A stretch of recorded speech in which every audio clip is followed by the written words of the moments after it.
En nuestro primer cuatrimestre nos dedicamos fuertemente a esa relación, a ese vínculo. Y en este cuatrimestre, en nuestro taller de primavera de derivas, eh, nos vamos a ocupar de esta condición de habitar la urbanidad.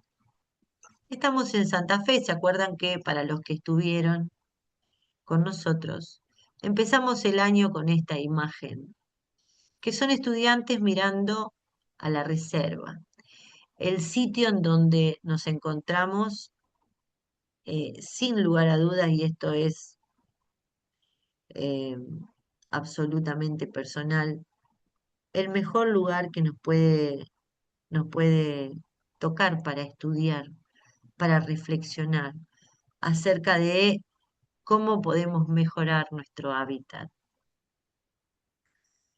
Ustedes saben que Santa Fe es esto, acá el río Salado casi es una huellita que va tomando como si fuera solo intersticio en un bañado.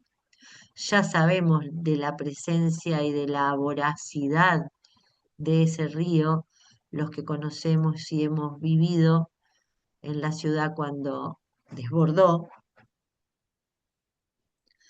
Tenemos la laguna Setúbal. ¿Ven mi cursor? Sí, Sí, Adri. Que les cuento para los que no lo saben. La laguna Setúbal está más o menos determinado, estos límites que tienen que ver con condiciones políticas, por donde pasa el eh, puente colgante. Ahí terminó la laguna, en teoría obviamente, y arranca el riacho Santa Fe, que luego se conecta con el Salado y más adelante con el río Coronda. Todo lo que en este momento se encuentra muy en ebullición por las intensas eh, lluvias y las compuertas que pueden abrirnos o no los amigos del norte. Sería Brasil, ¿no, Nelson, no? Sí, yo me voy a los datos sí, fresquitos. y principalmente las compuertas No, de las represas que están sobre el Paraná en de Brasil. Brasil.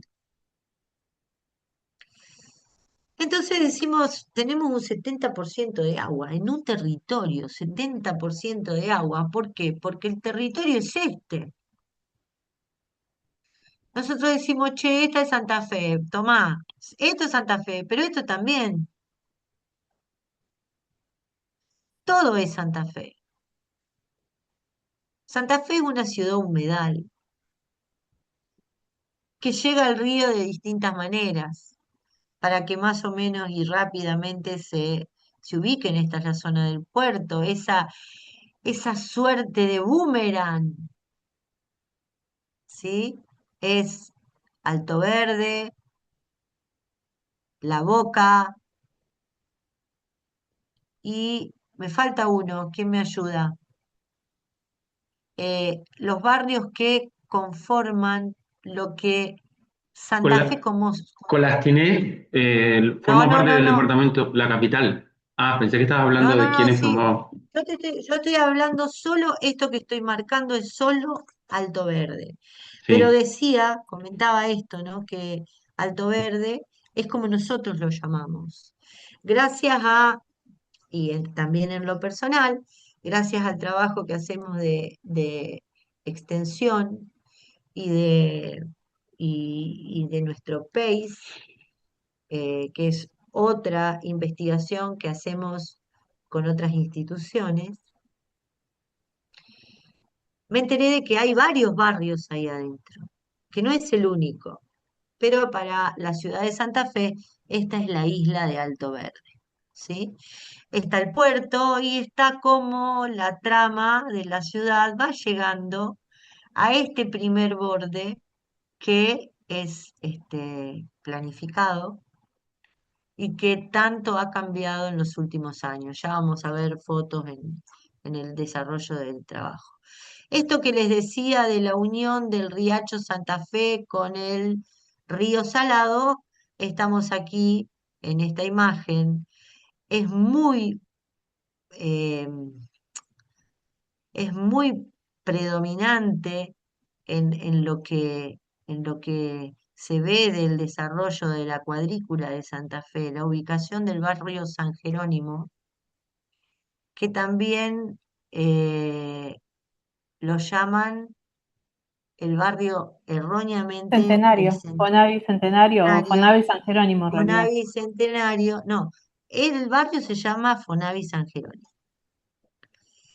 pero hay gente que lo identifica con el barrio Centenario que no tiene nada que ver más allá de su contigüidad.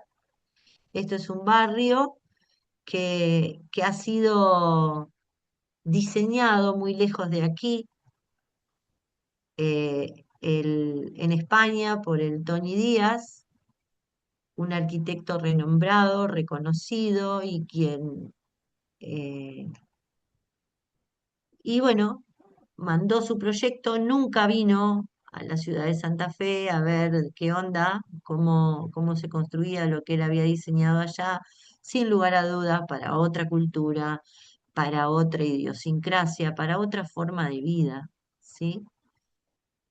Eh, ya vamos a hablar del impacto que esto tuvo, no tanto urbanísticamente, que sí que lo tiene porque es un barrio que se sumó, pero como cayó con toda su infraestructura, eh,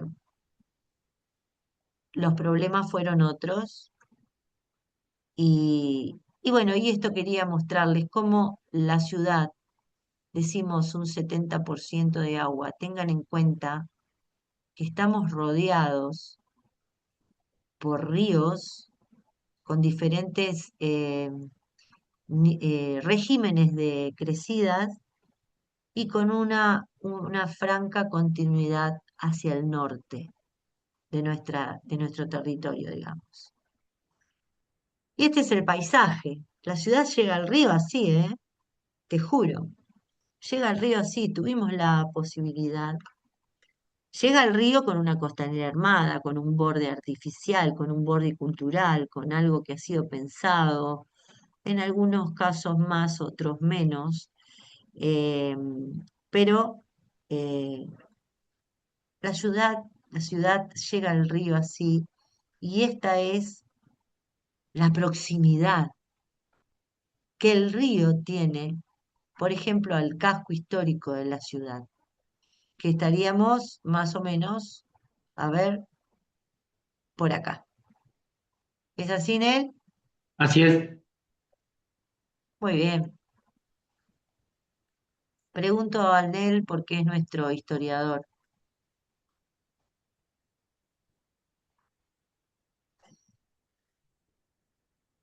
Y nos vamos a pasar por estas etapas.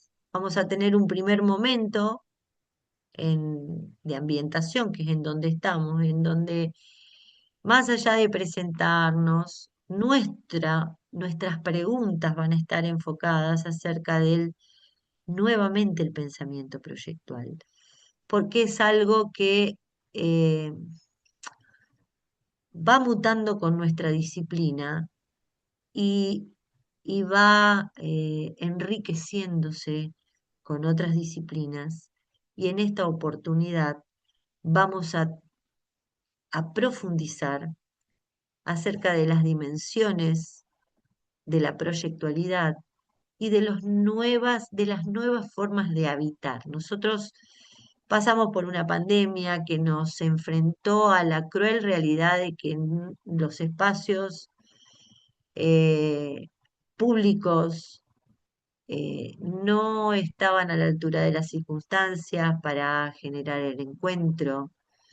Se, se vio que la calle cobró importancia en el sentido de que fue el único lugar del encuentro, nos dimos cuenta de que necesitábamos un espacio en esos pequeños departamentos para poder vincularme con el otro, para poder salir a tomar aire.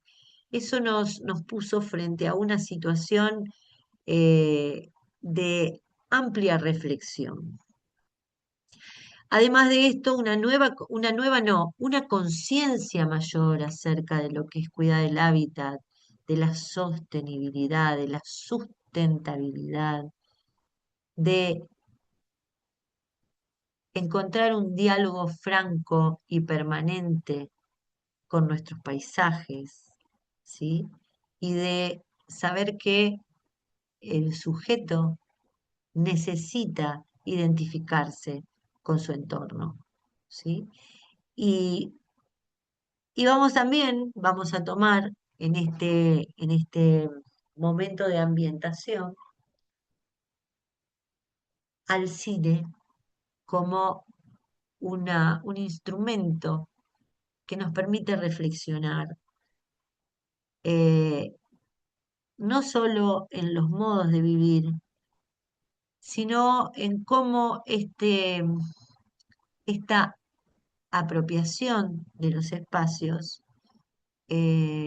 delimita lo público y lo relaciona con lo doméstico, lo privado. Y en esto, cómo aparece el rol del profesional arquitecto, cómo cuida, resguarda y eh, fortalece la necesidad de eh, el derecho a la ciudad, a vivir con otros en la ciudad y el compromiso ético que tiene nuestra profesión, ético-social. Vamos a hablar de todo eso. El momento de ambientación es un momento que es para reflexionar y obviamente para que los que se suman a derivas entiendan por dónde va la cosa, digamos, ¿no?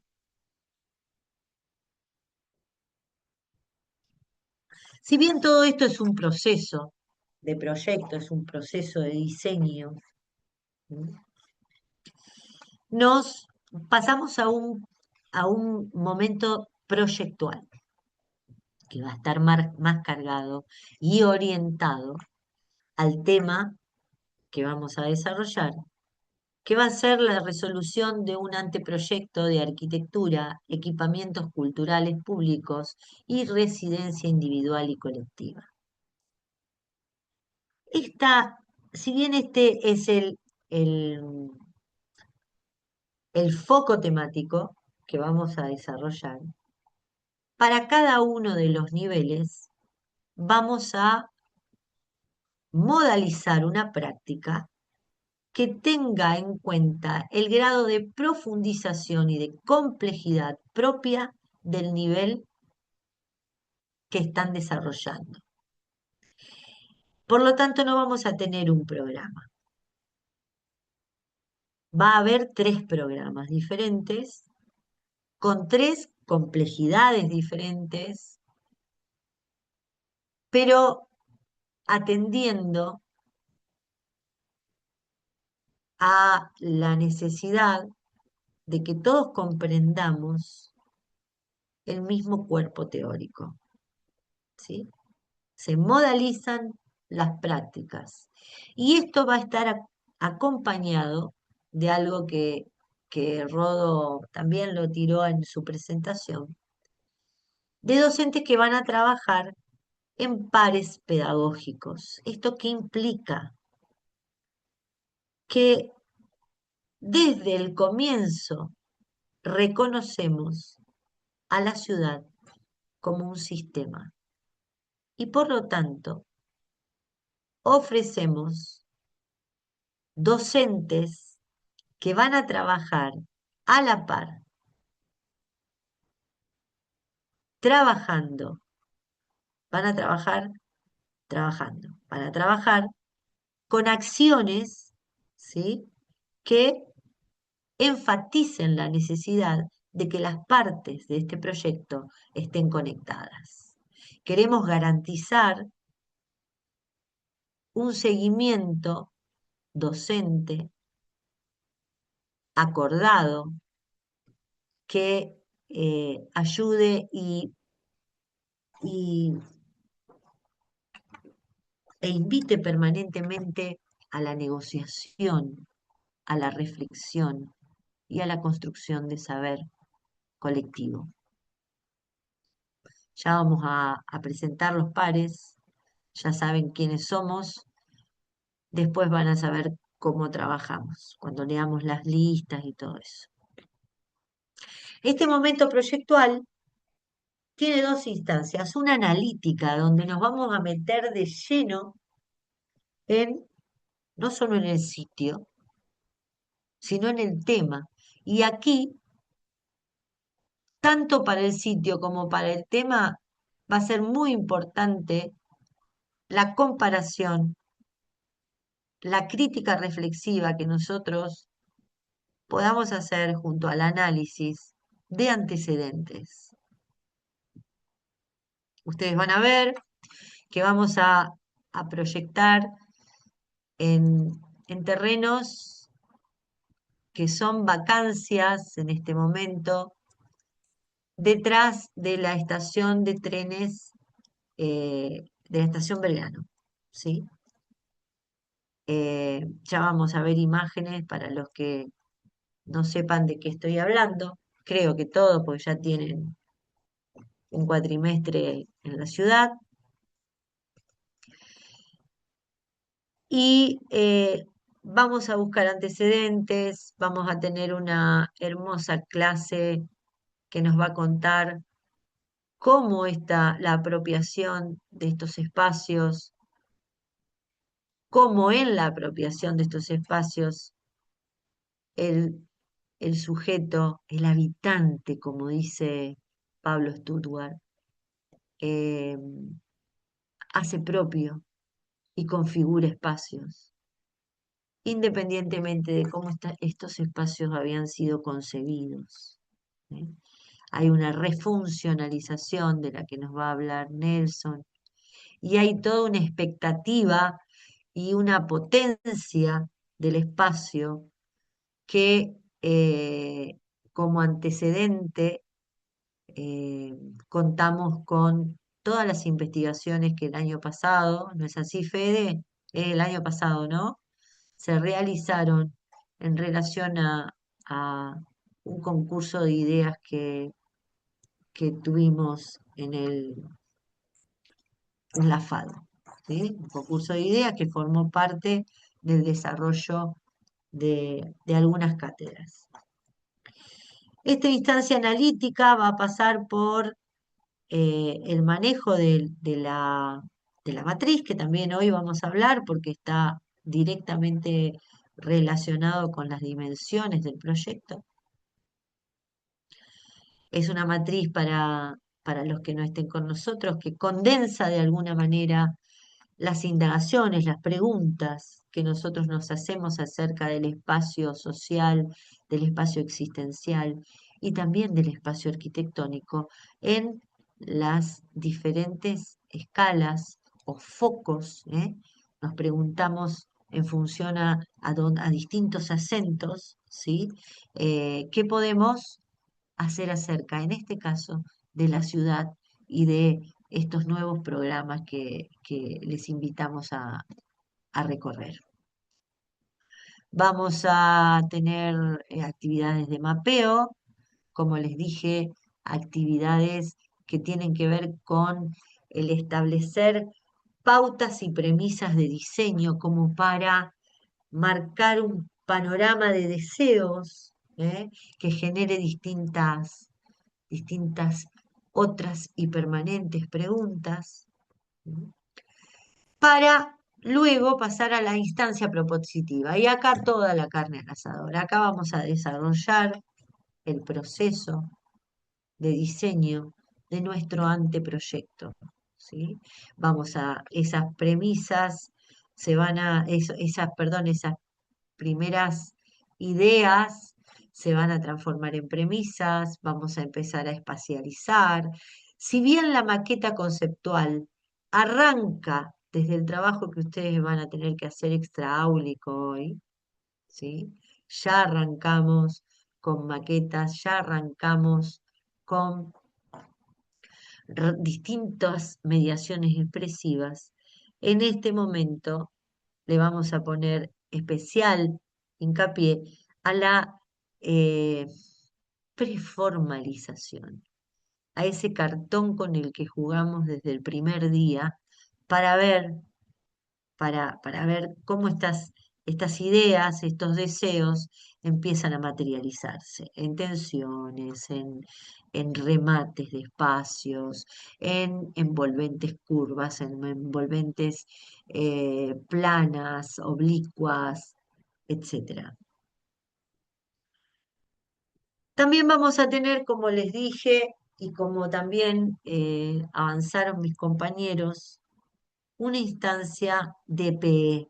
La PE es un proyecto de extensión de enseñanza experiencial. Es una de las actividades sustantivas que marca la universidad. Y cuando decimos esto, decimos que es muy importante que esté incluida dentro del currículum, de esa arquitectura de conceptos y de actividades, ¿sí? Que se pretende en un estudiante universitario. Nos vamos a conectar con una escuela, ya después los vamos a contar bien de qué va a tratar. Una escuela que está dentro de la trama urbana y en donde vamos a desarrollar un hermoso intercambio, dejando huellas, ¿sí? Y generando espacios a la manera de paisajes de aprendizaje, decimos nosotros, haciendo referencia a lo que dice Rosan Bosch.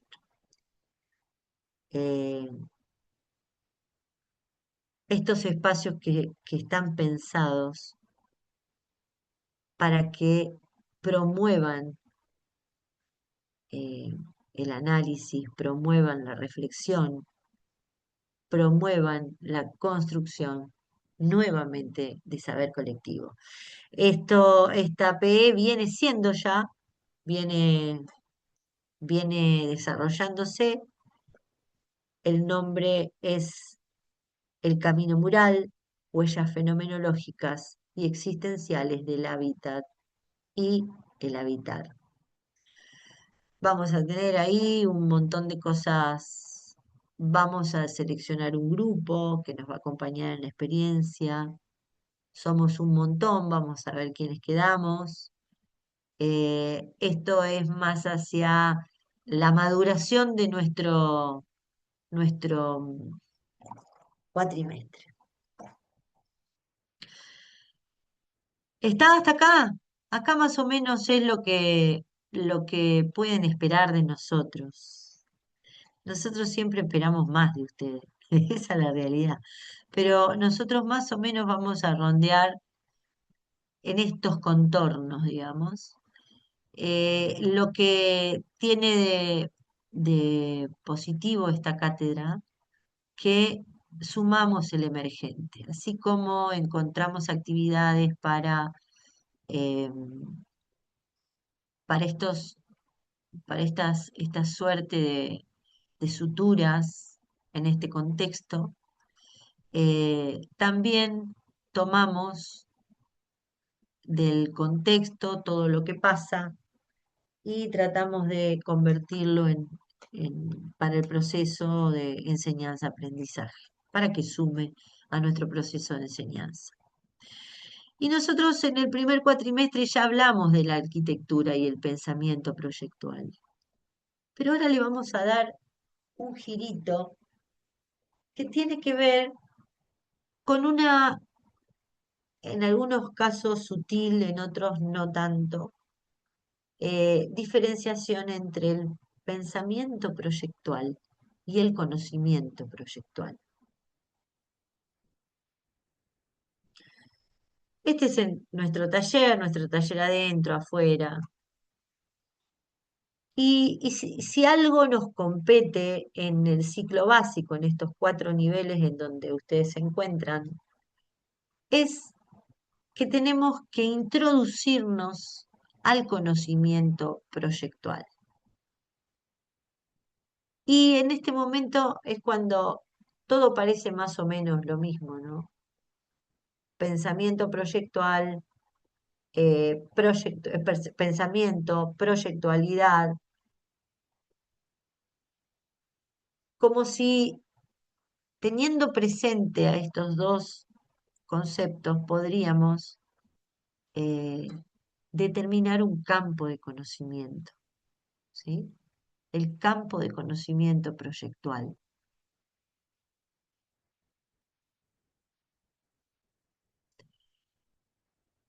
Nosotros decimos que en el proceso de enseñanza, este proceso que tiene, que arranca desde nuestro primer día y no termina nunca más en nuestras vidas,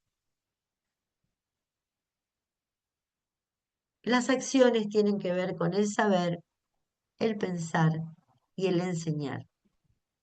Todos de alguna manera aprendemos y todos los involucrados en este proceso, y de alguna manera enseñamos. El saber, podemos definirlo al saber, como la forma de organización que tenemos los humanos acerca de nuestra relación con el mundo. Nosotros tenemos una particular forma de relacionarnos con el mundo. Cuando yo hablo con el mundo, del mundo, hablo del hábitat, hablo de las relaciones humanas, hablo de toda huella del sujeto en interacción con otros sujetos en el espacio urbano, en el espacio existencial y en el espacio arquitectónico. Esta es una jornada en donde reflexionábamos acerca de nuestras diferentes formas de mirar y distinguíamos, para recordar un poquito, entre lo que era el ver y el mirar, cómo ese acto biológico se convierte en un acto naturalizado, pero cruzado por todo lo que somos, por todo lo que sabemos y por todas nuestras necesidades de saber. Hay tantas miradas como sujetos de un mismo objeto de estudio. Eso lo comprobamos en el taller, en la variedad de respuestas hacia una misma temática. Parece que si nosotros pensamos en definir las diferentes... ¿Ustedes ven bien o este cartel molesta arriba? Porque me molesta a mí, por ejemplo. No sé Tapa, dónde tapa el ponerlo. Molesta. título, tapa el título, sí. Hay varios ¿Cómo Tendría que hago carteles. para por- sacarlo? Movelo de arriba, movelo. Arrastralo, Ahí está. ajá. No, No. arrastralo Pero, más pero hacia la acá. izquierda, Pero no, vos sabés que yo pensé que... Ahí está. ¿Qué pasó? ¿Dónde se fue? Bueno, se abajo. fue. Abajo está. No, está molestando igual. Tápalo de abajo. ¿Ahora ¿No podés tapa? cerrarlo? Sí, sí, continúa tapando. Y, y si yo lo cierro, se me deja de... ¿Ahora? Continúa tapando. Yo lo quiero poner en vertical. Nosotros, así como decimos, eh, está el pensamiento, está la proyectualidad y está el campo de conocimiento proyectual. Si nosotros pensamos en los otros campos de conocimiento, parece que es más fácil definirlo. Todos saben decir, eh, el campo de conocimiento de la ciencia, más o menos definirlo. Si vos sabés quién es científico, vos sabés fácilmente cómo llegar a una definición. Lo mismo pasa con el arte y los artistas. Podemos determinar una diferencia entre artista y artesano que es sutil. Lo mismo pasa con la tecnología, pero nos resulta más difícil determinar cuál es el concepto del campo del conocimiento proyectual. ¿Mm? La ciencia busca la verdad, hay una voluntad de conocimiento racional, ¿sí? El sujeto es consciente de los conocimientos que debe adquirir para llevar adelante y llegar a una verdad, a resultados posibles.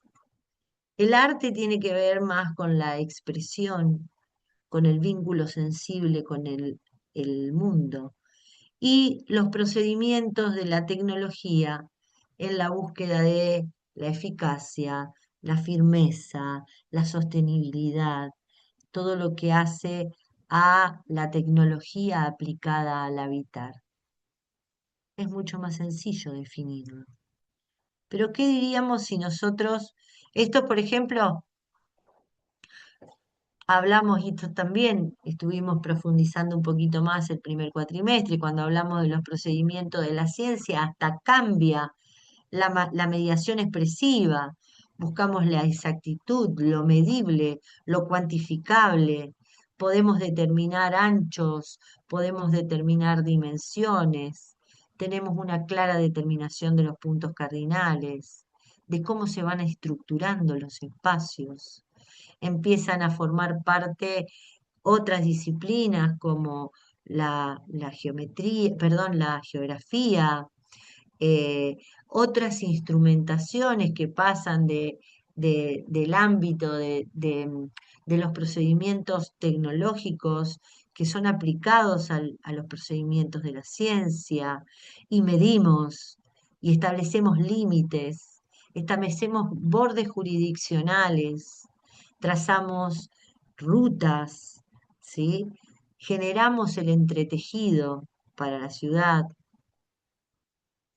En los procedimientos del arte, por ejemplo, tenemos, este es un fotógrafo eh, que escribe acerca de la mirada en la orilla, en los bordes de la ciudad, en este momento es la ciudad de Santa Fe, los procedimientos de la fotografía, los procedimientos del arte y de la fotografía unificados en una foto intervenida también del mismo artista, los procedimientos de la literatura y el relato, también hablando de cómo las ciudades llegan y cuál es el sujeto, cómo se mueve el sujeto en la ciudad que llega al río, cuáles son sus expectativas, sus sentimientos.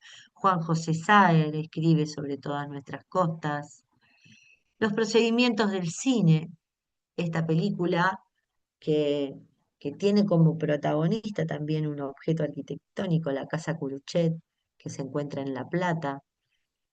El film se denomina El hombre de al lado y es con lo que vamos a trabajar en este momento de ambientación. Los procedimientos del cine, ese cine que como narración, nosotros sabemos que narramos en relatos espaciales.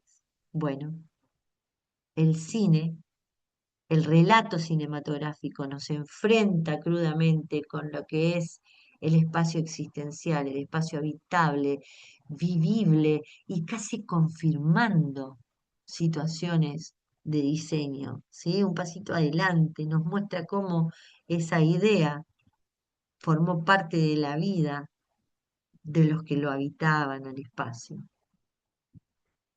Los procedimientos del arte, su Pisiche, también pinta nuestra ciudad humedal. la indagación hermenéutica, esto que tiene que ver con buscar, profundizar en la significación de los textos, en las acciones, símbolos, pero sobre todo teniendo en cuenta la experiencia humana, esa experiencia que marca momentos en la historia de la arquitectura con distintas huellas, distintas configuraciones espaciales, distintas concepciones espaciales que nosotros transformamos en categorías para no solo el análisis, sino también para la proyectación.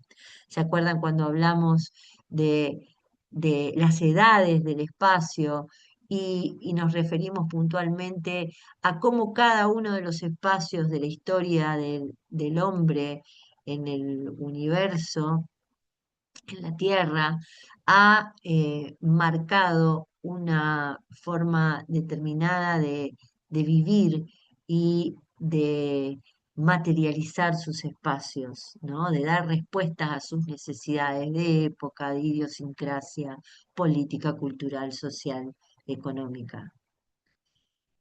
Entonces, dice Roberto Doberti, un arquitecto que en muchas oportunidades vamos a trabajar y van a escuchar en Derivas. El proyecto, el conocimiento arquitectónico abreva de estos procedimientos, pero no es ni arte, ni ciencia, ni tecnología. Tampoco es una sumatoria de todos. Es una cuarta dimensión, dice él, que después lo vamos a volver a ver. Dice, las disciplinas proyectuales no encuadran en las categorías con que Occidente ha catalogado al hacer y al pensar. No son arte, ni ciencia, ni tecnología, sino que conforman una cuarta categoría con el mismo rango y valor identificatorio que las otras. ¿Sí? No es suma de ellas. Tiene entidad propia, tiene identidad propia. El proyecto, considerado en todas sus modalidades, en todas sus etapas, ¿sí? Tiene el mismo rango, el mismo valor identificatorio y primordial que tiene la ciencia, el arte y la tecnología. Y también habíamos determinado que este conocimiento proyectual, que implica un pensar la proyectualidad, ¿sí? El desarrollo crítico de un pensamiento, también deriva en la conformación de una mirada proyectual. Y esa mirada proyectual tiene a su vez, ¿se acuerdan que ya lo habíamos diferenciado del ver? Bueno, estuvimos indagando un poquito más por ese lado, pero esta mirada abreva, saca, succiona, arma, se conforma con una mirada científica racional en donde medimos, como dijimos recién, es mensurable, cuantificable y cualificable, o sea, también es teórica y es verificable, ¿sí? Trabaja con los procedimientos de las ciencias exactas, la física, la matemática y todas aquellas disciplinas que nos aportan, inclusive en los diferentes momentos. Hay un momento en donde la geometría, de la mano de la geometría, nosotros determinamos las tipologías para estructurar nuestros proyectos. Y cuando nosotros decimos que estructuramos nuestros proyectos, estamos proponiendo una forma de habitarlos. ¿Eh? Y en ese caso, la mirada pone el acento en una ciencia exacta como lo es, en una disciplina exacta como lo es la geometría. Luego tenemos esa mirada hermenéutica, decimos nosotros, esa mirada que relaciona, interpreta, llega al hueso de los conceptos, me permite indagar en la semiótica, la arqueología, la sociología, la filosofía, la política. Parece que esto tiene más que ver con el espacio existencial, el espacio donde el sujeto interactúa con otros. El sujeto es el centro y analizamos el espacio en función a ese sujeto que interrelaciona con otros. Trabaja con los procedimientos de las ciencias sociales. Y luego una mirada empírica, sensible, que nos permite percibir con todos nuestros sentidos, vista, oído, tacto, gusto, olfato, en lo que Pablo Stuttgart denomina componerse con el sitio. ¿Se acuerdan la capilla de Suntor? La capillita que surgió, sus envolventes surgieron de un encofrado quemado, ¿sí? Sus formas, su luz cenital, su pequeño espacio con forma de riñón que trata de celebrar, de entender primero el culto cristiano, de responder a un comitente específico y de llevar toda la significación trabajada en la metáfora, ¿sí? La metáfora como instrumento para la proyectación, que también ya lo vamos a ver cuando veamos los niveles de diseño, perdón, las dimensiones del proyecto. Aquí trabaja esa mirada, se funda, se mezcla, pone el acento en los procedimientos del arte, ¿no? Más subjetivo. Partimos midiendo, cuantificando, entendiendo lo que no depende de la mirada del sujeto para hacer. Y pasamos por la apropiación, pasamos por el sujeto que intenta entender su vida, su lugar en el mundo, su existencia, y necesita conocer con todos sus sentidos el espacio que habita. El proyecto como forma de conocimiento, entonces. Decíamos que no es arte, no es ciencia, no es tecnología. El campo del proyecto no es ninguna de las tres formas de conocimiento que hemos determinado anteriormente.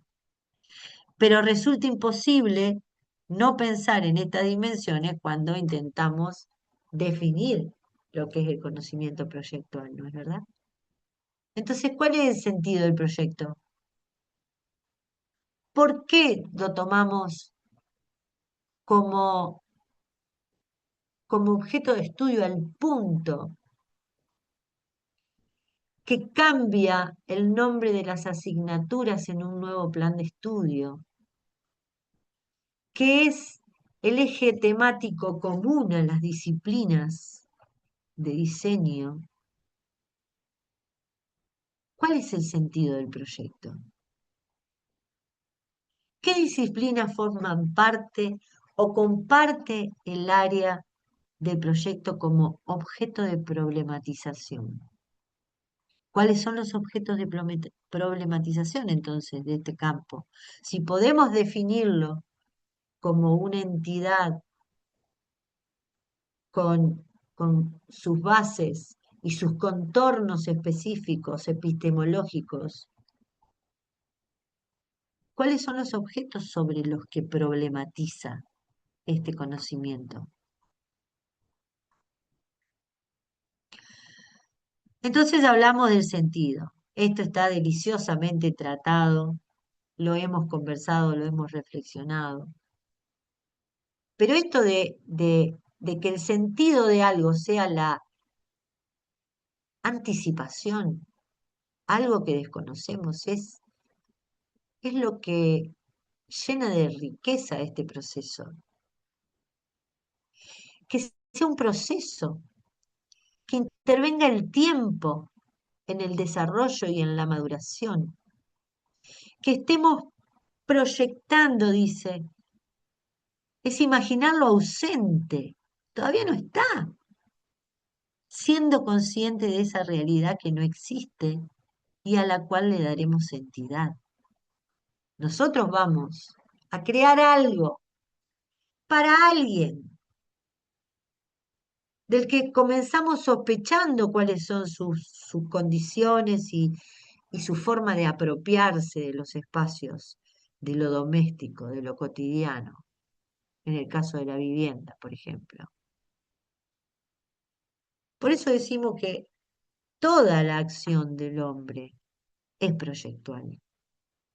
¿Por qué? Porque hay tiempo, porque todos los sujetos tenemos presente, pasado y futuro, porque vivimos con la expectativa. Por lo tanto, es inherente a la humanidad, es inherente a la condición humana del sujeto que pretende definir una manera de hacer las cosas. Te levantás y ya es proyecto. ¿Por qué? Porque para ponerte los zapatos los pensaste, lo programaste, te anticipaste a un hecho que no existe y nosotros pretendemos diseñar espacios dándole sentido a esta anticipación. Estamos de alguna manera evaluando consecuencias que le van a dar forma a una manera de habitar los espacios que construimos. Estamos todos locos. Si uno lo piensa realmente, qué maravilla, ¿no?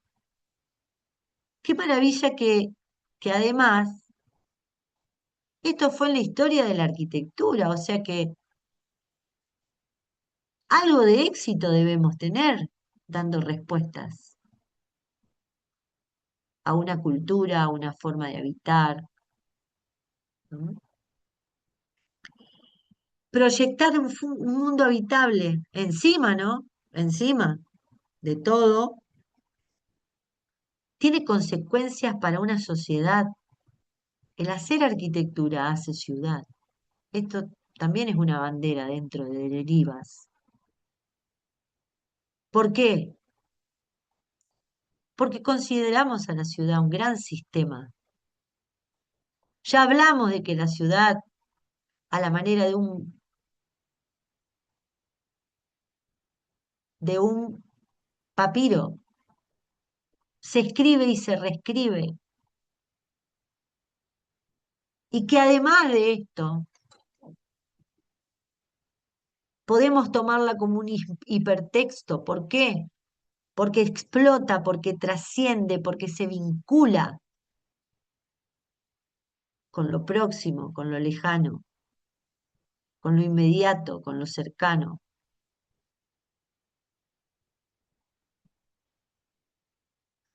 Y es capaz de ser reconocido desde otras latitudes. Proyectar el mundo habitable, dice, consiste en el procedimiento que construye el mundo físico y material, donde se despliega la vida. La construcción de ese mundo supone además pensar la dimensión simbólica de los objetos físicos implicados en él, implicados en el mundo. Todo se relaciona, dice Pablo Stuttgart, parafraseando a Suntor. Existe relación entre los hombres y las cosas en una ciudad. Entonces el camp podemos ir avanzando un poquito más, decir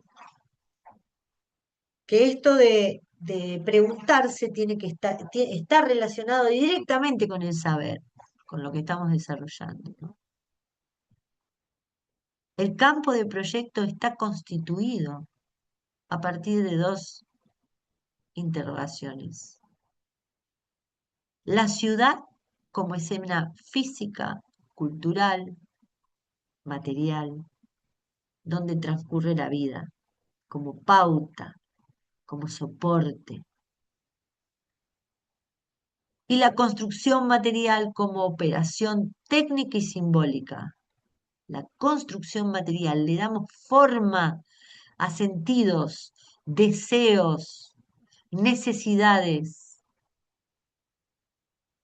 No hay vida humana que por fuera de esas configuraciones que organizan y producen sentido. Nosotros cuántas veces decimos, hay un campo de significación necesario, cuya construcción es necesaria para dar cuenta de si este proyecto cumple o no con las expectativas sociales, tecnológicas, culturales, de un momento determinado de la historia, del sujeto, ¿no? Hay un campo que le da sentido a la respuesta que nosotros hacemos. Y ese campo también forma parte del conocimiento proyectual. No es la casa del hornero. ¿Se acuerdan que nosotros pusimos, cuando hablamos, lo pusimos como ejemplo cuando decíamos que la casa del hornero, natural, producto de el bichito que labura como un loco y que le da una forma perfecta con una circulación de aire en el interior que le garantiza veranos frescos e inviernos cálidos, con una orientación que no le erra pero ni a palos, protegidos, buscando estructurar su casita próxima a espacios que les contengan, que los protejan del viento, de la lluvia, y son todas iguales, perfectamente iguales. Son productos acabados, ¿sí? No permiten ningún tipo de modificación porque no es necesaria. No hay preguntas en el hornero. Ya sabe cómo le conviene vivir, dónde le conviene situar su casa, qué materiales utilizar.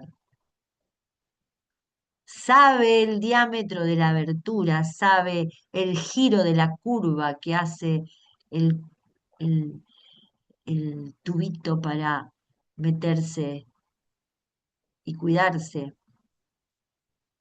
Y fíjate vos la casa del hombre, hombre genéricamente, ¿no? Filosóficamente. No todas son diferentes solamente, sino que hay una clara determinación de un mensaje más allá de la función primera del habitar. Yo tengo esta casa porque quiero esta casa. ¿Y por qué la quiero? ¿Y por qué quiero esta envolvente espacial? ¿Y qué significa para mi familia tener? ¿O qué significa para mí tener la casa que tengo? Pero no solo desde el punto de vista material, y repito, de la eh, de cumplir con una de las necesidades básicas del habitar. Esto trasciende, esto comunica. Aquí los arquitectos están dando un mensaje. Esta sociedad, este momento histórico, esta economía, esta familia, con estos recursos, forma parte del relato de la ciudad de esta manera. La ciudad se muestra con ejemplos paradigmáticos del movimiento eh, internacional. Bajó la barra de nuevo. ¿Por qué será, Nelson? ¿Cómo me jode No, esto? no Ahí sé, está. Adri. Ahí está. Vuelvo. Habíamos hablado de que el sujeto tiene esa capacidad de sumarse a un relato que viene siendo, ¿sí? De la ciudad que se expresa de una determinada manera, de la ciudad que llega a la esquina de una determinada manera, que se retrae y que trabaja con los espacios de transición que nos va a contar Eugenia la próxima clase, que respeta, que exalta, que también niega, que también rompe, ¿sí? Esta es la casa del hombre. Indeterminada, decimos nosotros, inconclusa, ¿por qué? Porque es el sujeto el que actualiza el habitar. Es el sujeto que finalmente, viviendo, hace que estos espacios lleguen a su máxima expresión.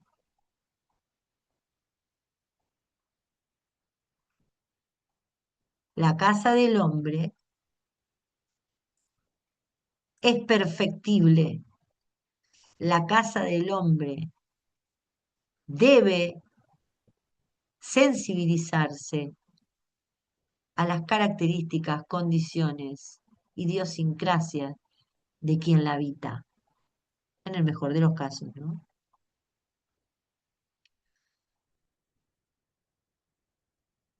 Si la casa del hombre, dice Pablo Stuttgart en un, en una clase magistral, hacía esta reflexión.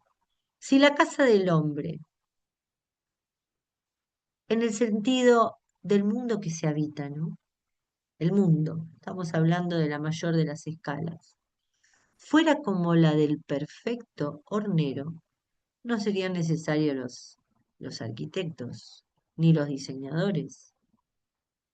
No habría que responder a necesidades más allá de la básica de contar con un refugio, de contar con seguridad.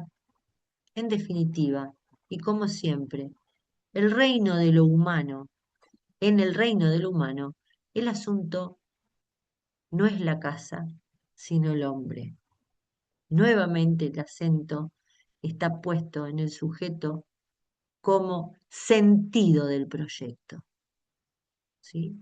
No solo tenemos a la ciudad, no solo tenemos a la condición material que le da forma a esos espacios y que permite la interacción, tenemos al sujeto que sin su acción, sin la relación que establece con el entorno y con otros, esa ciudad no sería posible. Dice Hangel, las ciudades son los sujetos que la habitan. ¿Y si no qué? Pueblos fantasmas que no son apropiados. Entonces, la interrelación por la casa es una variante de la pregunta por lo humano, porque nos enfrenta a la indeterminación y la indeterminación pide proyecto. Esto está buenísimo. Este Pablo,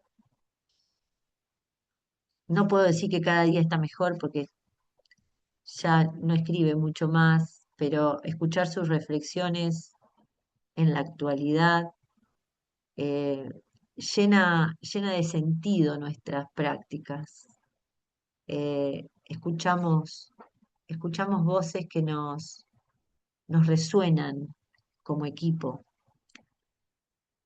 Esto lo escribe en el librito Componerse con el mundo, que la palabra componerse tiene un sesgo eh, que nos determina como taller de proyecto Derivas, porque es una de las acciones que buscamos, que premeditamos,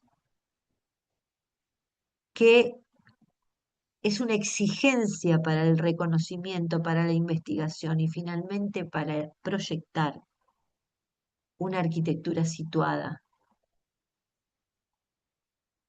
una arquitectura que contemple las condiciones del sitio, del tema y las necesidades de estos sujetos dentro de estos programas.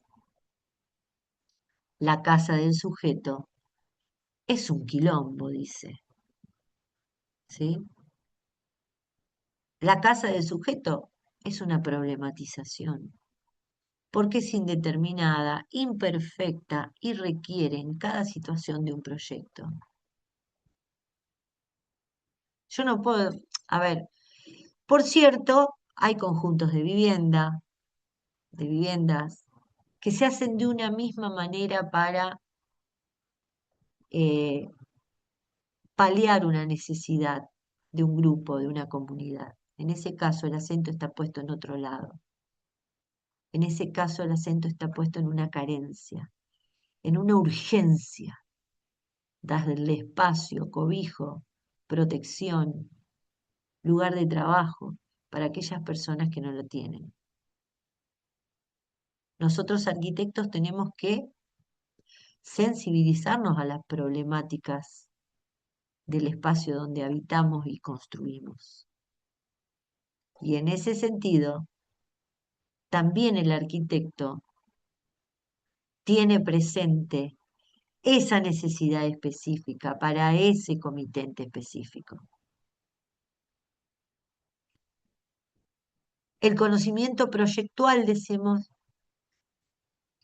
opera sobre un pensamiento,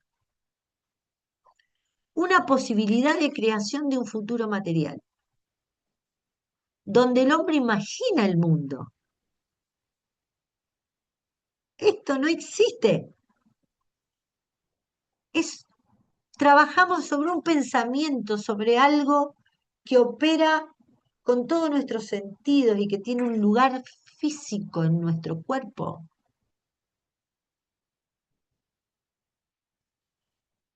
El campo de acción donde la arquitectura, el espacio urbano, los objetos, las comunicaciones, los sujetos interactúan configurando un mundo material, lo llamamos ciudad. Nosotros ya lo habíamos planteado el cuatrimestre pasado como el espacio donde conviven todos los diseños, por eso en todos los casos, cuando hablamos del pensamiento proyectual, inevitablemente en todas las disciplinas pasamos por la ciudad, porque es la huella de todos los diseños, es donde conviven todas las dimensiones del diseño. Esto es la costanera santafesina, para los que no lo tienen tan visto, en estos 4 meses capaz que con todo lo que trabajaron para Deriva no pudieron llegar ni hasta la costanera. ¿Se acuerdan que al principio les hablé del encuentro entre la Setúbal y, y el Riacho Santa Fe? Bueno, y también les hablé de diferentes regímenes de corrientes y de crecidas. Así se ve. Uno viene con todo el barrito, ¿sí? De conectarse con el Paraná. Y parecen aguas tranquilas las de la laguna Setúbal. Engaña, La laguna engaña, la laguna es una fiera un día de tormenta y de viento. Pero esta foto muestra mágicamente, y les cuento, tuve la oportunidad, no sé si alguno de ustedes también, de cruzar en lancha, de cruzar en barquito este límite. Y es tal cual, se ve, se ve esa tinta marrón sobre otro marrón, ¿no? Y este es el puente carretero, este es el río Salado, ¿sí? Es como que estoy tratando de dar toda la vueltita para que se entienda esta Santa Fe, entre paréntesis, encorsetada, ¿sí? Abrazada por un borde natural al que responde de diferentes maneras. Aquí ustedes saben que se está construyendo, es un poquito más que un deseo en este momento, el otro puente que nos va a vincular con la ciudad de Santo Tomé, por lo que peligra el puente carretero, ¿no? Nelson, no sé de qué época es este puente, pero sé que es una movida muy importante y esperemos que Fines del llegue 30, a buen puerto. 40, Adri.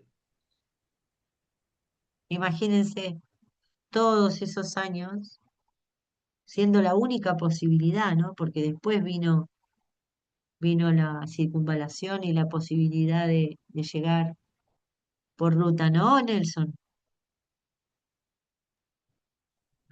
Sí, se usaban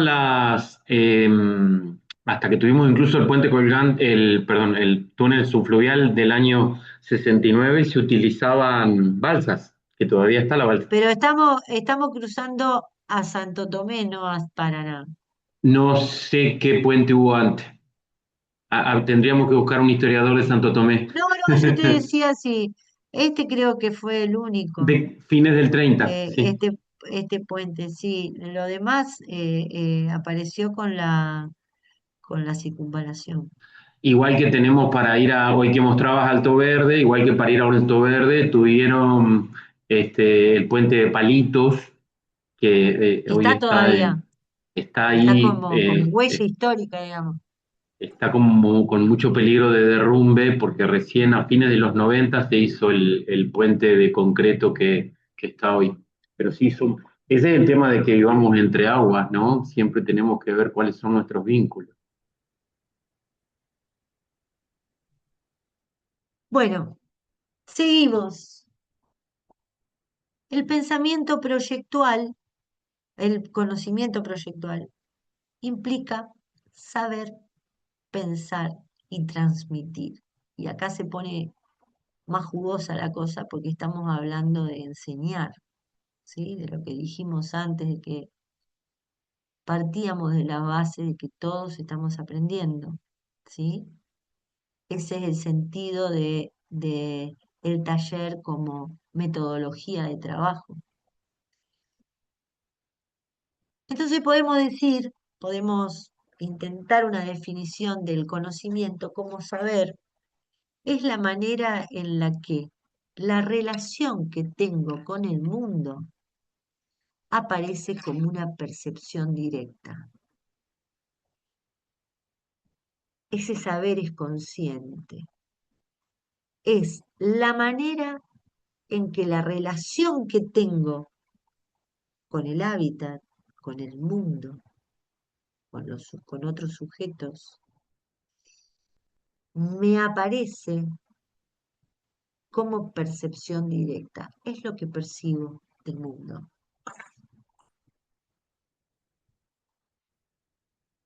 El mundo que habitamos muta, cambia. Eso nos hace pensar que ese saber que en un momento fue respuesta a todas nuestras inquietudes, ya no basta, ya no es suficiente. Dice, el mundo que habitamos muta, se transforma, por lo que estos saberes se vuelven incompletos, insuficientes, ya no responden a otro contexto. Ya no es cómo se presenta el mundo, cómo lo vemos, cómo lo percibimos de primera instancia, sino por qué se presenta de esta forma. Está todo bien tener conciencia, saber, tener aprendida nuestra relación con el mundo, nuestra relación con distintos aspectos. En un momento va a ser una disciplina, en otro momento va a ser una relación, un vínculo con un espacio. Pero si eso muta, si eso cambia, si cambia la tecnología, cambian los contextos históricos, políticos, cambia el objeto de estudio, ya ese saber resulta insuficiente. Entonces dice, ya no es como se nos presenta, sino por qué se nos presenta de esa manera. En esto es el momento en donde ese saber se transforma en pensamiento. La duda es pensamiento.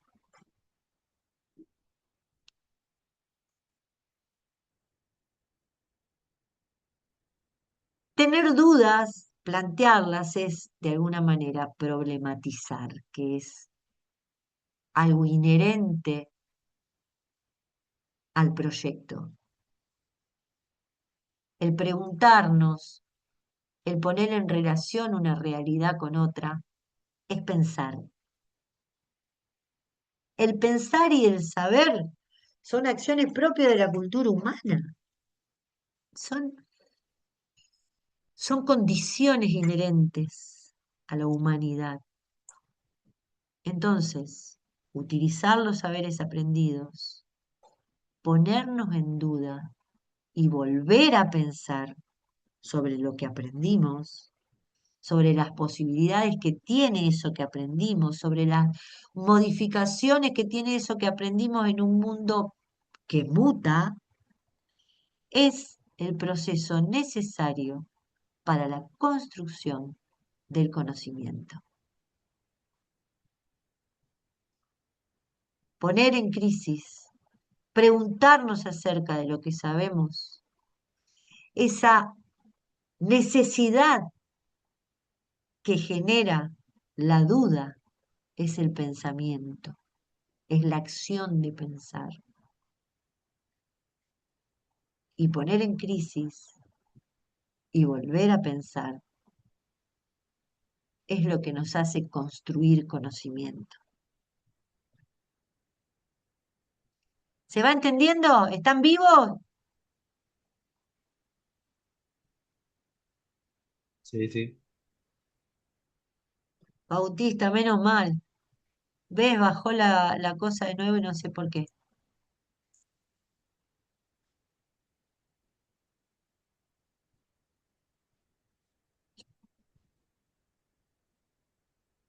Y cuando, dice Pablo, y cuando el saber y el pensar se relaciona con el enseñar, el pensar es propio del que enseña y del que aprende. Por eso decía hoy, todos aprendemos, todos estamos obligados a pensar.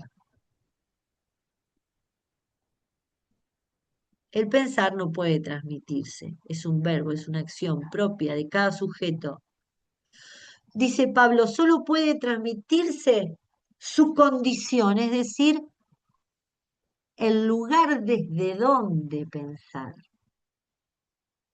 La cátedra de Rivas abona, convida a sus estudiantes un cuerpo conceptual con determinados autores, con un recorte de una mirada que nosotros elegimos, misturamos, generamos esa multi visiones,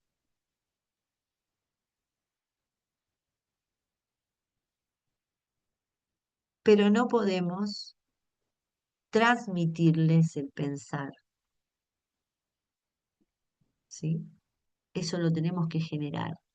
Por eso nuestra preocupación como docentes de activar con distintos, tomando préstamos de distintas disciplinas, activar ese pensamiento proyectual, que es inherente, no puede no existir para que se dé el conocimiento proyectual, para que ese saber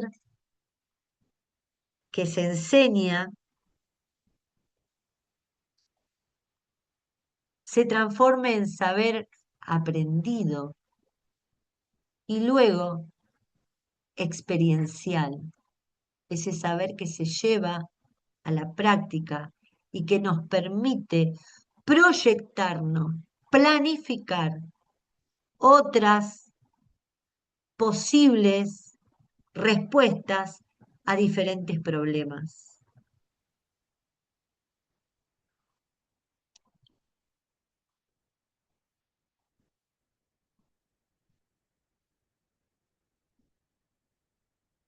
Pensar es una acción que se va construyendo con el tiempo y tiene como objetivo la construcción de un punto de vista eh, crítico, un sitio desde donde mirar, un lugar de la mirada situada. Gruber, no Brunner, Gruber, nos habla nos diferencia la mirada sitiada, la mirada del sitio y la mirada situada. Y dice que la mirada sitiada es aquella mirada que no nos deja ver lo naturalizado, lo pasamos por arriba, es imperceptible a nuestros ojos, mientras que la mirada situada, emparentada con lo que nosotros llamamos arquitectura situada, tiene que ver con la generación de un pensamiento crítico que permite construir respuestas específicas para ese contexto de ideas. ¿Se entiende? El pensar y el saber son acciones propias. Utilizar los saberes aprendidos. Ah, esto ya lo vimos, che. Perdón, me faltaba solo esto. En esta relación, ambas personas involucradas en el proceso de enseñanza-aprendizaje aprenden, transmiten saberes y construyen conocimiento colectivo. En el libro El maestro ignorante de Jacques Rancière, hace si tienen posibilidades de leerlo, va más allá de lo que nosotros podamos necesitar saber, pero habla de esta condición de, de pensar y hace todo este proceso de cómo es la relación del docente con los estudiantes, precisamente en este vínculo tan fuerte que se establece en relación a los saberes y en relación a la construcción de ese conocimiento que ya es parte de un proceso subjetivo, ¿sí? Y dice que pensar es más que construir conceptos. Se piensa con el cuerpo entero, al igual que para lo que Suntor denomina componerse con el mundo, ¿sí? Y dice que también que se puede caer en el error de pensar que el profesor, lo que sabe el profesor, tiene que ser el punto final, el punto de desenlace del proceso de aprendizaje del estudiante. Muy por lo contrario, y como todos aprendemos en este espacio para el aprendizaje, lo que conoce el profesor debe ser un punto de partida para la construcción del conocimiento. No es una situación de poder, ¿sí? No es una situación de, obviamente, hay alguien que puede transmitir algo a otros, ¿sí? Hay alguien que puede y que debe guiar el proceso, pero de ninguna manera el estudiante está por fuera del conocimiento que se aprende. Tiene que haber una relación intrínseca, tiene que haber una relación de completud entre los saberes para que finalmente dentro del proyecto y el proyecto como conocimiento, como campo del conocimiento, sea posible el aprendizaje. En este campo, esa debe ser la relación.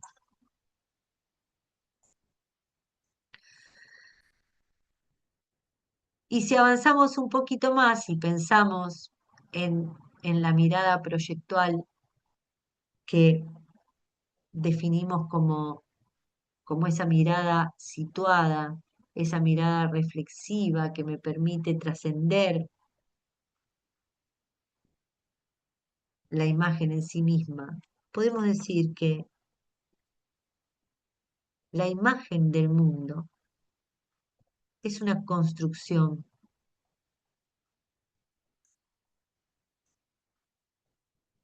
La imagen del mundo es la construcción de una realidad.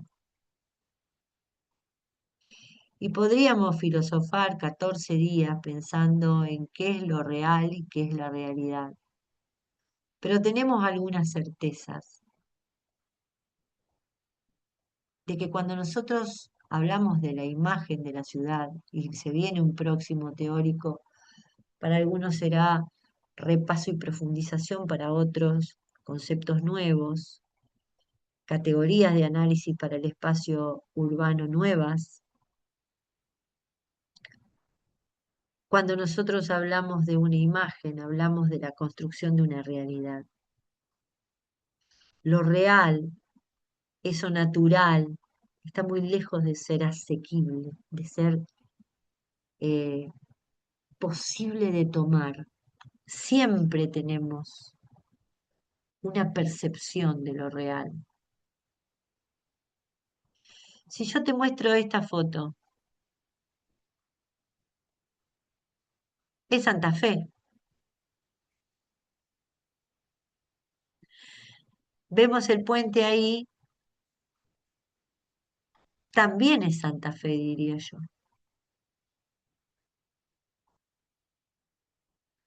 Si nosotros pensamos, por ejemplo, esto me causó mucha gracia porque eh, Pablo en su librito da un ejemplo que dice que pensá en tu novia, pensá en tu mamá. Esta gente, al igual que vos, tiene el 70% de agua en su cuerpo, pero vos pensá en el agua cuando pensá en tu novia. Pensá en el intestino, en el corazón, en las entrañas, que también son Marta, tu novia. Entonces, podemos afirmar que la realidad es un punto de vista, una imagen que tenemos del mundo que nos rodea, una representación que no da cuenta de lo real. Eso no es real, la realidad intenta acercarse, pero va a haber tantas realidades como sujetos. Están mirando el mismo espacio. Para otros, para mí esto también es Santa Fe. Para otros que viven ahí,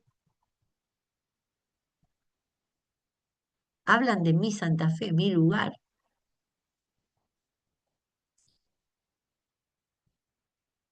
¿Sí? Algunos ven la caja de alfajores merengo y también la imagen que se viene a la cabeza es la de Santa Fe. Esos alfajores son Santa Fe para esa persona que tiene una carga emotiva singular, afectiva, con ese objeto delicioso. Yo prefiero los sanguchitos triple igual, ¿eh? Y una cerveza Santa Fe. Y también son Santa Fe. Pero quiero decir, la realidad intenta acercarse, pero siempre es lo que percibimos. Siempre es como nosotros podemos contarla. Si decimos que el mundo es una construcción de realidad, lo real, como todo lenguaje, es indeterminado, es impreciso. La realidad es una construcción de sentido. Y vuelvo, va a haber tantas construcciones de sentido como habitantes. Yo no le voy a preguntar a un holandés cómo es Santa Fe. Hay algo que resuena, que es la necesidad de habitar para comprender. Me constituyo habitante para poder hablar de una realidad. ¿Y qué ves cuando me ves? Entonces, si decimos que el mundo es una construcción de realidad y que lo de real está ajeno a nuestros ojos, ¿qué vemos cuando vemos? Vemos realidad. Y si construimos realidad en el mundo, es la realidad la que habitamos, no hay duda. No hay dudas, o sea, es nuestra realidad y nosotros vamos a analizar la realidad de un determinado área de la ciudad y vamos a utilizar categorías que, teniendo una parte universal, pretenden aplicarse específicamente a esta realidad. El habitante, lo que les decía recién, es el que se construye con el sitio, se constituye como sujeto que transforma la ciudad y es transformado por la misma. Esto de lo que vamos a hablar también. La posibilidad que nos da nuestra profesión de tomar conciencia del hábitat y tramando con la teoría, conseguir las categorías que más se ajustan a determinadas realidades que constatamos, que percibimos, para dar respuestas más pertinentes. Esta imagen es soñada. Se la robé a la Patri en un acto de total impunidad. Es hermosa, porque esto es ciudad para nosotros también. Lamentablemente, ya me dicen que va a haber Nelson me mintió, me dijo que ahora no, pero que ya van a organizarlo, van a ordenar los cables en la ciudad, que vamos a hacer No, eso te iba a un decir, sobretecho. la metáfora es hermosa, pero la imagen diciendo con vos me parece terrible. No, pero Pero, a ver, es la necesidad, lo pongo en ese sentido. Es es algo que sucede, es una realidad, mm, y para nosotros es una necesidad. es la necesidad de pensar en esto en nuestras ciudades. Lo podés pensar como el árbol tecnológico que suplanta a este palo borracho. Es un palo borracho finito, me parece. No, no tiene espina. Eh, es la necesidad. ¿M? En ese sentido está.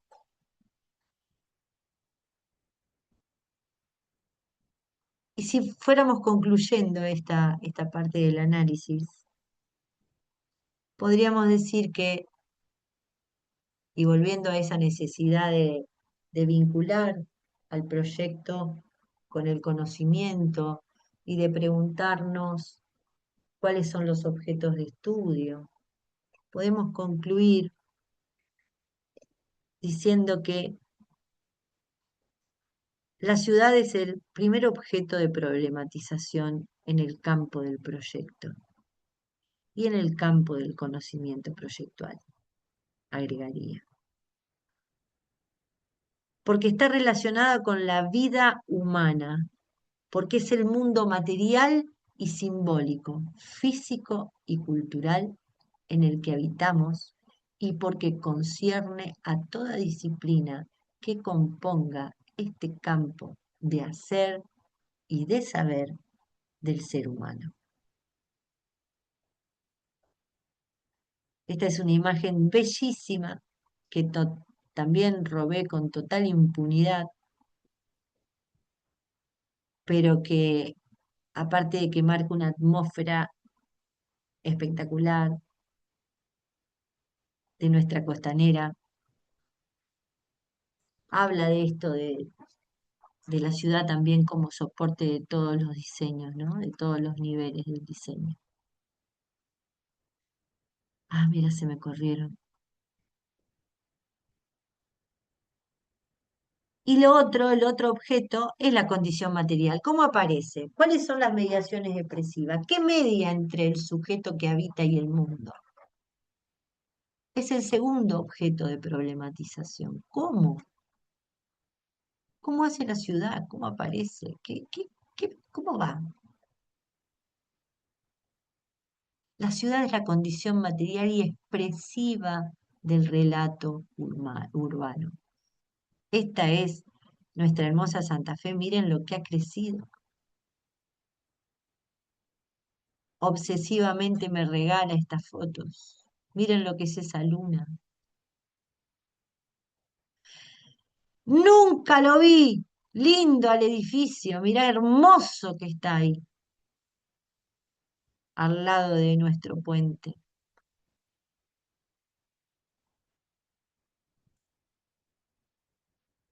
Esta es nuestra ciudad y esta es la condición material de Santa Fe, de su relato. Así viene hablando la ciudad. Y esta cuarta posición de la que habíamos hablado antes podría resumirse de esta manera. ¿Se acuerdan que Doberti nos había regalado este ancla, ¿no? Este salvavidas que habla de nuestra epistemología y es como que alguien tenía que ponerlo en palabras. Hay otros autores también, ¿no? Pero de una manera muy clara, él determina que esta cuarta posición se convida de distintos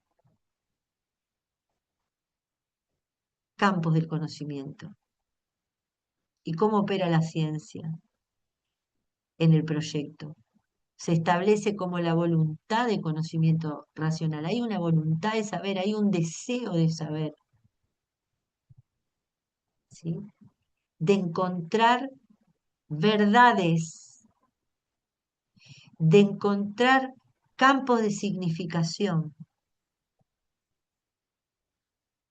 de la mano de, como decíamos antes, sociología, antropología, matemática, geografía. de la hermenéutica, de esto que me vincula con los sentidos. Entonces el arte, como relación sensible y expresiva del ser humano con la realidad. Otra vez vuelve, ¿no? La realidad, como lo subjetivo, ¿sí? Como aquello que tiene, que es imagen que percibimos, pero que tiene una fuerte carga de lo que somos. Y la tecnología como procedimiento para modificar el medio. Nos servimos de la tecnología para hacer ciudad, para modificarla. Entonces el proyecto aparece fuertemente ligado a estos tres campos y conforma la prefiguración o planificación del entorno, de la ciudad, que es sustento de todos estos campos.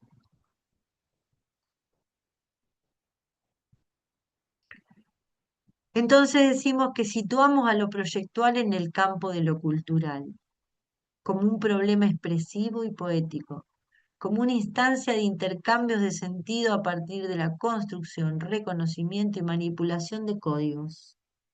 Es un lenguaje, entendiendo el código como generador de miradas y discursos, de narraciones, desde donde el sujeto reconoce sistemas, la ciudad como un sistema interconectado con otros sistemas. El sujeto se orienta, adjudica sentido y crea, le da base a sus diseños. Podemos decir que entonces el proyecto como dispositivo nos sirve para mirar, para pensar, para crear. Y como operatoria, el proyecto construye mundos,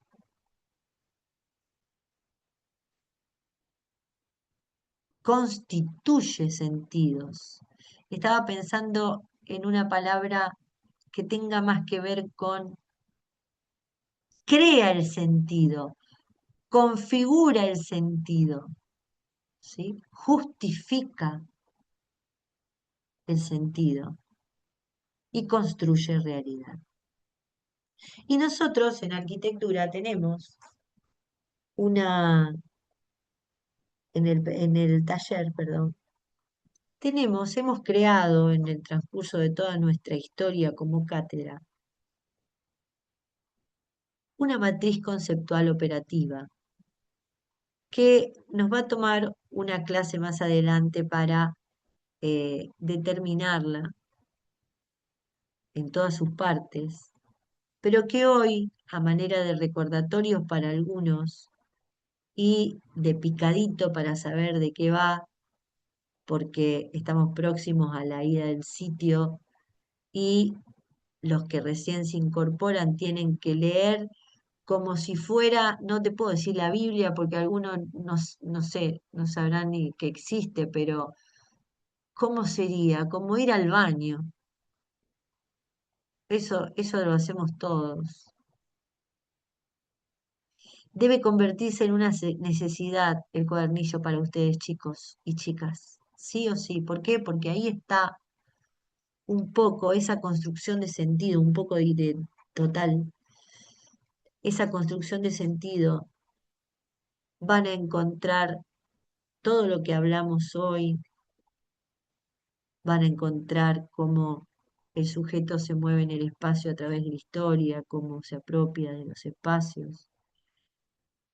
Y van a encontrar también definida esta matriz conceptual operativa porque tal como lo determinamos con el proyecto, nos sirve no solo para pensar, reflexionar, investigar lo que ya está hecho, lo que es un dato en nuestra realidad, en la realidad que observamos, sino en la etapa propositiva, en aquella que tenemos que discernir qué acciones generar para llegar con procesos coherentes a resultados pertinentes. ¿Sí? Entonces, tenemos la matriz que les prometo que la voy a hacer de nuevo. No tuve tiempo, robé la que tenemos en el cuadernillo. Y no es otra cosa que un dispositivo un cuadro de doble entrada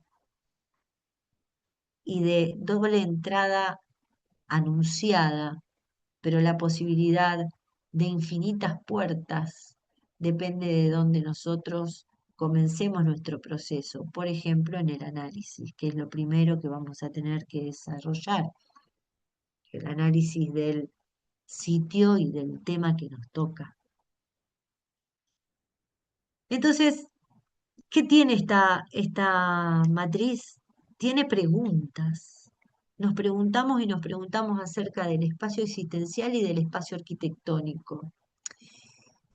El espacio existencial y el arquitectónico, también lo dijimos antes, que lo separamos solo en el intento de poder profundizar y correr al sujeto del centro para poner acentos en otros lados, en la construcción de los espacios, más que en quien lo habita. Solo en ese sentido, porque el espacio es arquitectónico, siempre y cuando se dé la existencia del sujeto en él. Si no es otra cosa, es una obra de arte, es un ciberespacio, donde hay otras formas de habitar también, ¿no? Pero eh, en el sentido que nosotros operamos dentro del espacio arquitectónico, es el espacio existencial que nos marca Schultz, Norbert Schultz, que es otra de las personas otro de los arquitectos que tomamos como teóricos para desarrollar nuestro campo conceptual. Y esta área, este campo de conocimiento que se genera entre estas dos columnas, lo observamos y nos preguntamos a distintos niveles de conocimiento, a distintas escalas. Entonces así tenemos la gran escala. Vamos a profundizar en todo y le prometo que va a ser una de las... tienen el día a día, tienen colgado en el guaraní la planificación de las actividades, o sea que ahí pueden ver más o menos en qué momento del desarrollo del segundo momento dentro de la etapa proyectual, vamos a desarrollarla con más precisión. Pero el contexto es aquella escala mayor, aquella escala que contiene. Decimos, si el mundo está en permanente transformación, la escala del contexto es en donde más se nota esa transformación. Independientemente si esa escala es en un momento un barrio, como lo va a ser en la práctica que vamos a hacer extraáulica, o es una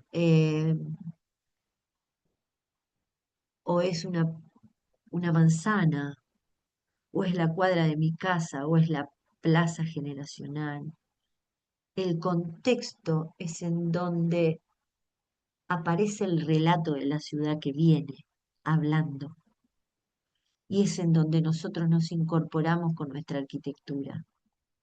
Por esto de que hacer arquitectura es hacer ciudad. Y parece ser que podemos definir una segunda escala, con una apropiación diferente por parte del sujeto, que son las escenas. Y si nosotros haríamos el paralelo con una peli, con el cine, con la narración cinematográfica, estaríamos hablando de aquellas partes que podemos identificar porque tienen una identidad, tienen sucesos, acontecimientos que marcan con claridad la parte dentro del relato fílmico en el que se encuentran. Esa escena, nosotros decimos, es la mínima unidad de sentido, es lo que va conformando el relato continuo de esa parte de esa ciudad, de ese pueblo, y vamos de ese país, y vamos de ese continente, y vamos de ese mundo, o sea, esa escala que puede ser tan grande como profundo sea o disperso sea nuestro análisis. Y la escala de los objetos, que también resulta muy sencillo entenderlo comparándolo con el relato cinematográfico, porque la escala del objeto, nosotros sabemos que los objetos son los que median entre el sujeto y el mundo. ¿Qué hacemos sin ropa? Nelson, ¿qué hace sin su mate? ¿Sí? O sea, ¿qué hacemos sin el auto? ¿Qué hacemos sin el lápiz 6B cuando Adriana llega a la mesa, al tablero del taller? Es lo que media entre el mundo y las relaciones. Es el mundo objetual, áptico, aquello que manipulo, pero que forma parte de mi relato de vida. Y no son cualquier objeto. Cuando yo estoy marcando estas escalas con la voluntad de contar lo mejor que puedo un sitio, un tema o el desarrollo de un proyecto, voy a tomar aquellos objetos que son relevantes en lo que acontece en esa escena. Es parte del escenario, es parte de la ciudad, es parte de la calle que se recualifica, que toma mayor sentido, que es lo que vamos a hablar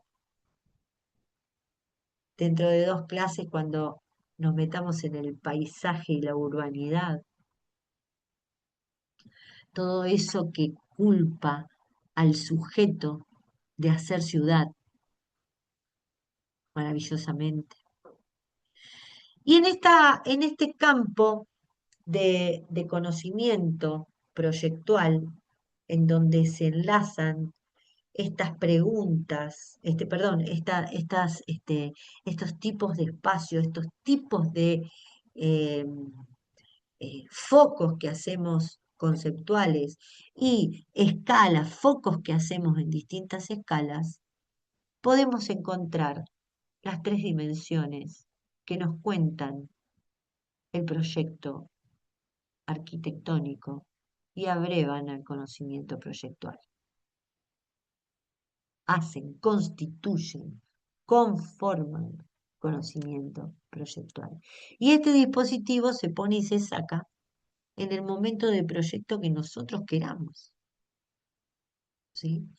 Y así nos preguntamos acerca de las atmósferas, las actividades y acontecimientos, los modos de apropiación del espacio, dentro de una dimensión que llamamos fenomenológica, porque busca acercarse lo más posible a la realidad que me cuenta el fenómeno, lo que acontece, lo que sucede, las variables que entran en juego, donde el sujeto es el centro de la escena. Voy a ver cómo se relaciona con otros, cuál es el impacto que recibe su cuerpo a través de todos sus sentidos cuando cuento la atmósfera del sitio que atravesó.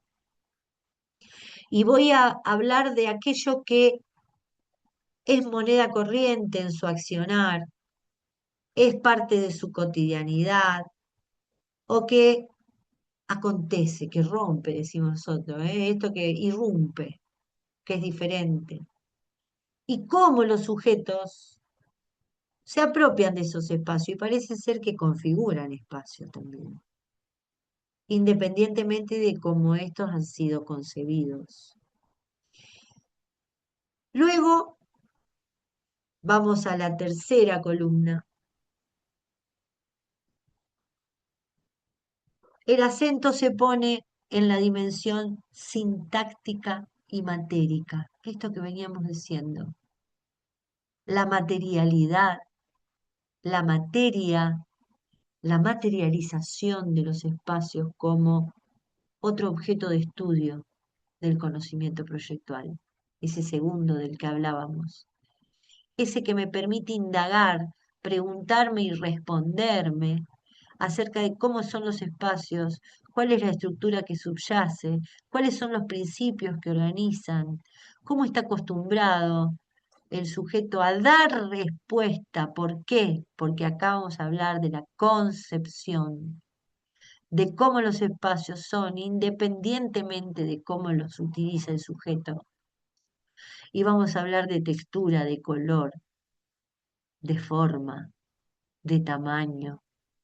Y vamos a medir con exactitud, porque aquí hay principios científicos de disciplinas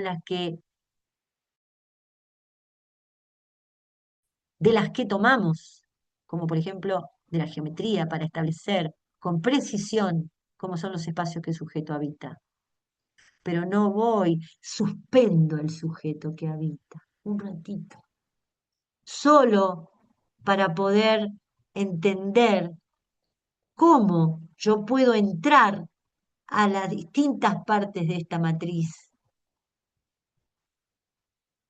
sin, sin más que mi voluntad y mi deseo de saber acerca de. ¿Y qué pasa con la dimensión semántica? ¿Cuántas veces repetí en este largo teórico, que espero que algo haya quedado, porque es fundante, chicos? Por cierto, se repite, siempre tratamos de que sea con miradas situadas desde diferentes lugares. La dimensión semántica me da el sentido, la justificación y significación, o sea que acá tenemos de todo, es el campo, es como si fuera eh, la interfase entre estos dos, entre las otras dos dimensiones. Es donde se conjuga el espacio, el sujeto en interacción con otros sujetos y las vivencias, lo existencial, lo que significa, el valor. Entonces vamos a encontrar las semejanzas, una manera más icónica de desarrollar la materialidad. Vamos a utilizar analogías cuando estemos pensando en dejar huellas, dejar índices, como la palabra lo indica. Algo ha sucedido para finalmente poner en otras palabras, aparezca la metáfora, diciendo con otras palabras, pero con el mismo significado que le he dado a las cosas y aquella realidad cuando hablo a través de los símbolos, de aquello que está en lugar de. Y ahí vamos a empezar a pensar cómo todo esto se conjuga y cómo no solo lleva implícito el deseo del proyectista, sino cómo el sujeto se apropia de estos espacios en un camino de ida y vuelta. Y fíjense que si nosotros observamos un poquito más, Empezamos con las atmósferas, que son consecuencia de cómo el espacio está materializado y el impacto de la luz, del sonido, sonido como canto, ruido. Y esto termina hablando de cómo son esos espacios, o sea que cómo son esos espacios, cuál es su porosidad, cuál es su posibilidad de ingreso de luz, o sea que de alguna manera este ciclo, ay, no lo puse, este ciclo se completa. Más adelante, como les dije, ya hemos hablado de la creación de una realidad posible, una realidad perfectible, de ser posible de ser diseñada, planificada. Y hablábamos de las imágenes como aquel dato, aquel sustento que me hace posible conformar una realidad, ¿sí? Una realidad que empezamos a compartir, ¿sí? Hay cosas que se comparten culturalmente, hay cosas que se comparten en comunidad, hay cosas que las comparto con el otro, ¿sí? Bueno, y vamos a ver cómo esa ciudad es posible que nosotros, a través de elementos, a través de categorías espaciales, elementos que conforman el paisaje, podamos entenderlo como parte de ese relato, ¿no? Si dijimos que la ciudad viene hablando, bueno, encontremos el sujeto y predicado de esa ciudad, descompongámosla para componerla y componernos, para entender sus partes. Y vamos a hablar de la necesidad de identidad, de significado y de estructura. Pero eso ya les digo, es como para empezar dándole la totalidad y eh, terminar este teórico que espero que les haya interesado. Eh, Nos esforzamos en volver a hablar del proyecto desde otro sitio de la mirada, ¿sí? Con una mirada situada desde otro lugar, para llegar a las mismas conclusiones eh, de acerca de cuál es el conocimiento, cómo se conforma conocimiento proyectual. Hasta aquí llegamos, ya son las 11, yo diría de hacer un descansito para luego contarles cuál va a ser la práctica que van a tener que hacer en sus casas. ¿Qué les parece a mis compañeros?